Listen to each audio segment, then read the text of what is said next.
por ele, enfim, a reverência, enfim, a esperança que as pessoas depositaram nele é gigantesca. Isso não morreu. Se engana quem pensa que isso morreu. A grande liderança de direita no Brasil é Jair Messias Bolsonaro. E tenho certeza que ele vai ter um papel muito relevante nos próximos anos na política brasileira. Então, em breve, ele deve voltar aí dos Estados Unidos e tem um capital político que é gigantesco. Ora, quem é o Tarcísio? Quem seria o Tarcísio? Ninguém. Veja, esse cara me fez ministro da infraestrutura. E como ministro, ele sempre estava lá, né, dizendo, olha só a obra que ele fez. Que engraçado, o presidente nunca levou nada para ele. Pode reparar, todo evento do presidente, olha, o ministro tal fez isso, o ministro tal fez aquilo. Ele sempre deu o crédito, atribuiu o crédito para os outros ministros, para os ministros. Ele nunca pegava o crédito para si. Então ele fez várias lideranças, ele construiu vários personagens. Aí esse cara chega e diz, olha, esse cara vai ser meu candidato em São Paulo. E esse cara vai lá e ganha a eleição. Ele elegeu vários e não conseguiu se reeleger. Ele errou aonde? Mas aí, o que acontece? E vamos lá. Demais. Como é que foi a eleição? Foi 50-49. 50-49. Não foi 80-20. Não foi 70-30. Foi 50-49. O incômodo do PT, segundo a própria declaração do Lula. E veja, depois de passar por uma crise do Covid, 2 anos de crise do Covid, e todo o estresse que o Covid trouxe, e guerra da Ucrânia, e não sei o quê, e um Brasil crescendo, gerando emprego, né, com impostos que foram diminuídos, com reformas aprovadas, com investimento em estrutura contratado. Então, a gente pode dizer que o Lula não ganhou, mas o Bolsonaro perdeu. Ele errou aonde? Eu entendo que em algum momento o discurso não foi o mais adequado. Discurso. Foi muito agressivo. Foi muito agressivo. Não deveria ter atacado os ministros. Eu entendo que você fez fumaça em cima de entrega, porque foi um governo que entregou muita coisa. Foi um governo que fez a diferença. Porque observe. Fez fumaça no sentido de apagar a realização. Pega o seguinte, na época que foi dado a estados e municípios, você recompletou recursos saldos do FPE e FPM com base em 2019, você suspendeu o pagamento de serviço da dívida, você fez o aporte direto de dinheiro. Você deu tanto dinheiro para estados e municípios que estados e municípios tiveram a melhor situação fiscal desde 1991. Maior superávit desde 1991. Sim, todo mundo ficou no azul. Até esperança no Pacto Federativo. Aí, de repente, você vem com benefício emergencial, você vem com Pronamp, você vem com medidas que salvaram empresas, preservaram empregos. Quantos empregos foram salvos com Pronamp e benefício emergencial? Quantos municípios pagaram salário com os recursos que foram aportados pelo governo federal? Né? Então foi um despejo de dinheiro e isso foi feito de uma forma que o Brasil não quebrou. A relação dívida-PIB caiu. Observe, quando a gente fala em superávit, nos últimos anos sempre houve superávit com o aumento da receita, pelo lado da receita. Então, no período Palocci, a receita cresceu 9%, a despesa cresceu 7%. No período Mantega, a receita cresceu 7%, a despesa cresceu 5%. No período da Dilma, a despesa cresceu 5%, a receita não cresceu. Aí o Brasil quebrou. Quando chega no governo Bolsonaro, pela primeira vez desde a Constituição de 88, a gente teve redução da despesa administrativa. Então, você conseguiu reduzir despesa, você reduziu a relação dívida-PIB, mesmo com todo o recurso que foi aplicado no enfrentamento das crises.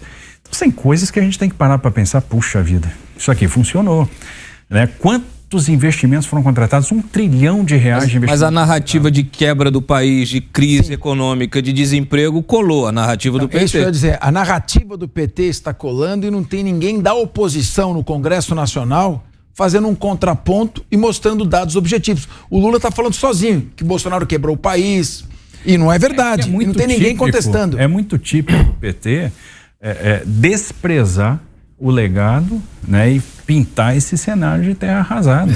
Só essa questão convencendo, na sua opinião, porque eu tenho que levar em conta que a noção de política do cidadão brasileiro aumentou de forma gigantesca. Se eu comparar com os anos 80, temos um cientista político aqui, mas é impressionante. Sinceramente, eu acho que não. Eu entendo que a população está esperando.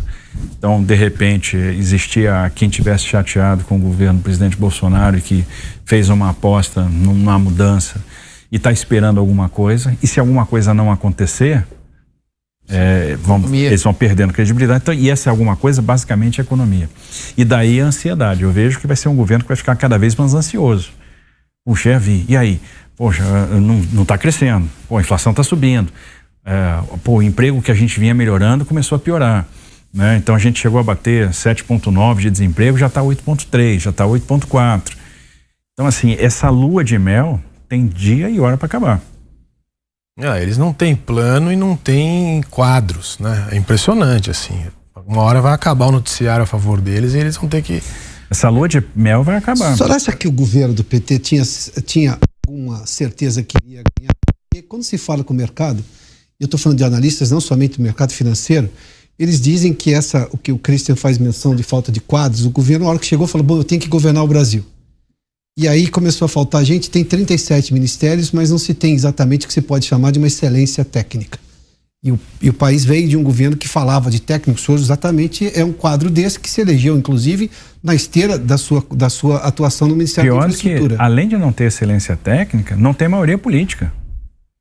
Porque você fez uma grande distribuição de cargos, sim. Distribuiu um monte de ministério, tem 37 ministérios que foram criados, e você não tem a maioria. Não tem uma base. Não tem uma base.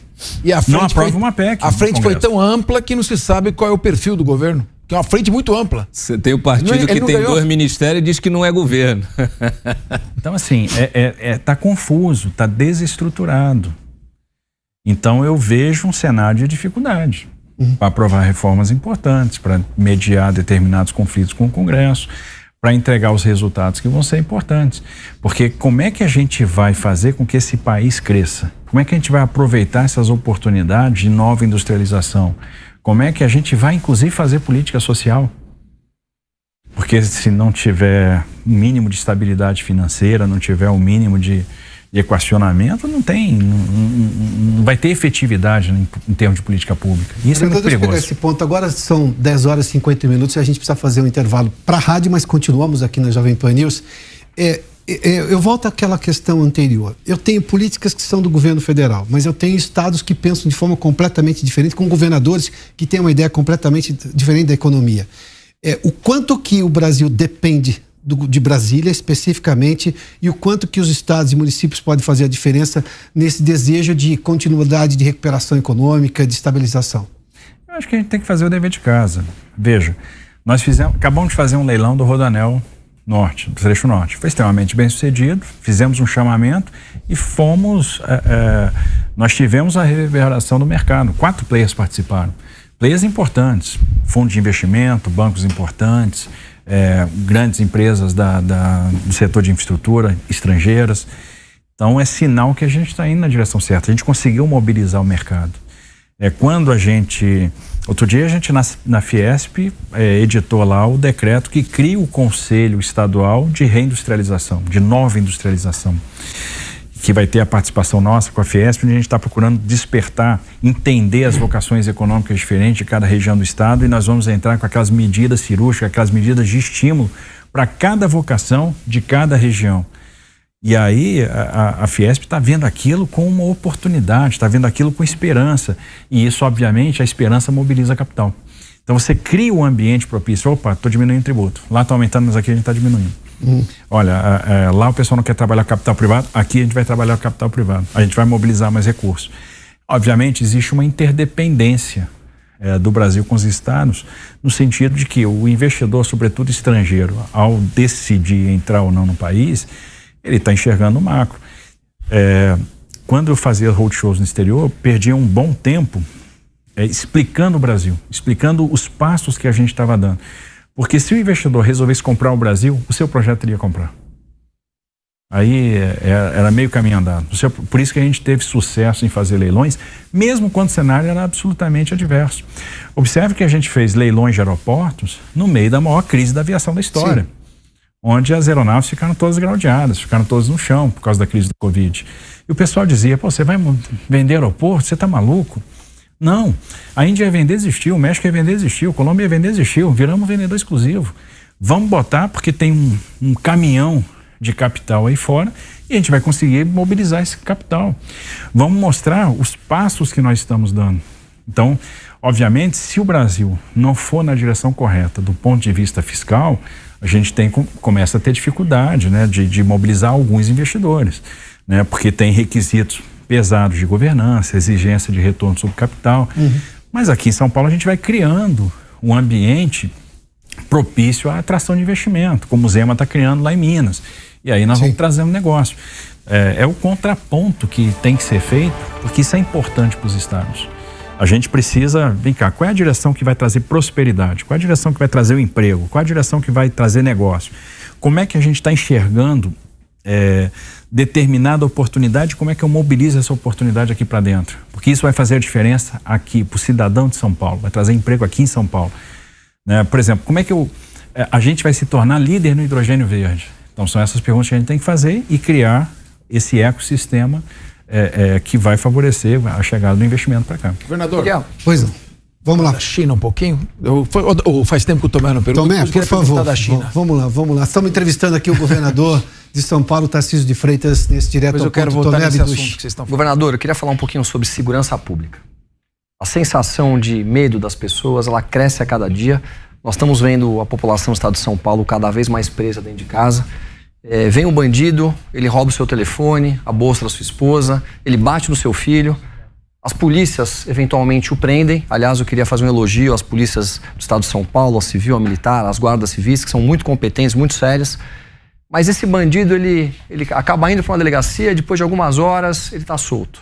A sensação de impunidade, ela é muito grande dentro do país e no estado de São Paulo. Qual a política que o senhor está pensando em adotar em relação à segurança pública? E nós não poderíamos aqui adotar uma política de tolerância zero, como já foi adotada em outros estados, em outros países? De certa forma, a gente já está adotando. Observe que a turma tentou invadir terra aí no carnaval, nós não permitimos. Diferente da Bahia. Nós não permitimos. E não vamos permitir. Quando teve aquela questão toda do 8 de janeiro, a invasão dos prédios públicos, a gente fez uma grande mobilização em termos de segurança pública. Nós repudiamos o que aconteceu e dissemos: nós não vamos tolerar invasão de prédio público em São Paulo. Não vamos deixar entrar na Lesp, não vamos deixar entrar no Tribunal de Justiça, no Palácio dos Bandeirantes, nada disso. Só que agora a gente tem que fazer lá dentro. Do mesmo jeito que a gente não ia tolerar invasão de prédio público, nós não vamos tolerar invasão de propriedade privada. Na questão da segurança pública, qual é a nossa aposta? Tecnologia. Acabamos de assinar o convênio com o Cortex, com o governo federal. Vamos ampliar o Detecta, vamos ampliar os sistemas de monitoramento, integrar isso com a inteligência da polícia. Vamos investir muito em sistemas de inteligência para a gente se antecipar ao crime, para a gente combater a receptação, para a gente combater o narcotráfico, para a gente combater a lavagem de dinheiro e saber com antecipação aonde que a gente tem que estar. Né? Então vamos georreferenciar isso para que a gente possa dispor de uma maneira otimizada o nosso efetivo. Vamos criar medidas de liberação do efetivo. De que forma? Convocação, na verdade, mediante remuneração daquele militar da reserva para eu liberar o da ativa para ir para a rua. Então isso é uma medida interessante. Trabalhar com parte do efetivo temporário. Então a gente tem uma série de medidas para aumentar o efetivo. Obviamente fazer os concursos, nós temos uma série de concursos programados, né? Nós temos aí, estamos em vias de contratar mais de 5 mil homens. Recentemente fizemos aí a incorporação de 878 novos policiais militares, mas não vai parar por aí. Existe uma política de valorização das carreiras e, obviamente, isso tem muito a ver com o salário. Então, a gente está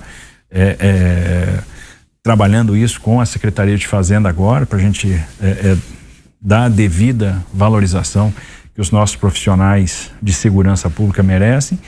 E é aquele negócio, investimento em tecnologia, aumento do efetivo, valorização, respaldo do Estado.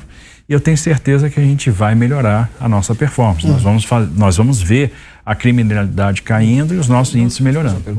Vamos lá, 1 minuto rapidamente, por favor. Bom, se tem 1 minuto, minha pergunta é a seguinte: eu vi o senhor na final do Campeonato Paulista Série A2, Portuguesa e São Bento. Nós estávamos lá, o senhor é pé quente. A Portuguesa ganhou, teve acesso e escapou agora do rebaixamento. O senhor é um homem otimista. O senhor vê com otimismo o nosso país? Eu sempre vejo com otimismo. Porque o Brasil tem tudo para dar certo.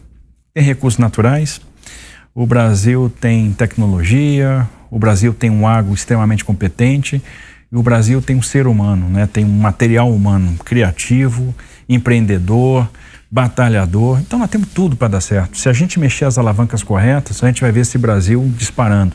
Aqui em São Paulo, nós vamos acionar a alavanca da energia para aumentar a oferta, aproveitar o potencial do gás, trazer o gás do pré-sal para o continente.